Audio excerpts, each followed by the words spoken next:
కట్టించేస్తే ఏ కూడా ఉండదని చెప్పి కట్టించినట్టున్నారు ఆయన.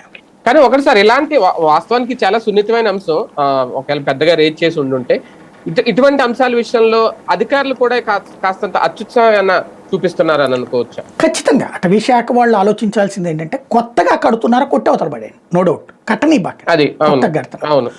అందులో ఆధ్యాత్మిక క్షేత్రాలు లేకపోతే అడవుల ప్రాధాన్యం కూడా తగ్గిపోతుంది.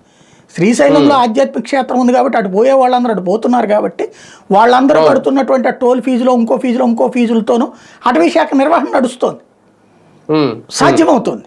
అటవీ శాఖకు కూడా అక్కడే శ్రీశైలంలో మొన్న మధ్యన కూడా గొడవ వచ్చింది కదా, నడుచుకుంటూ పోవాలా లేకపోతే కనుక ఇంత డబ్బులు కట్టాలి అన్నారు వెహికల్ పట్టుకుపోతే అన్నటువంటిది. అలాంటి కొంత ఆదాయం వస్తుంది అటవీ శాఖకి. రెండవది ఏంటంటే సెంటిమెంట్కి దూరం, అడవి అనేటటువంటి పర్యావరణంలో పార్ట్, ఈ పర్యావరణం అనేది హిందుత్వంలో పార్ట్, సనాతనంలో ఒక పార్ట్, సనాతన ధర్మంలో పర్యావరణం కూడా వన్ ఆఫ్ ద పార్ట్. కాబట్టి నువ్వు అటవీ శాఖ అన్నటువంటిది ఈ ధర్మం బాగున్నంత వరకే ఉంటుంది. ఏమైపోయినాయి అనేక అడవులు సర్వనాశనం అయిపోయినాయి కదా. ఇక్కడ అడవిలోకి నేను వెళ్తే కదా అడవికి సంబంధించిన అందం నాకు తెలిస్తే కదా నీ గొప్పతనం తెలిసేది. నువ్వు అడవిని అడవిలాగానే ఉంచు, మధ్యలో మనం పోవడానికి కొంత దారి ఏర్పాటు చేయి, ఉండని. అప్పుడు అడవి గొప్పతనము తెలుస్తుంది, నీ పనితీరు గొప్పతనము తెలుస్తుంది.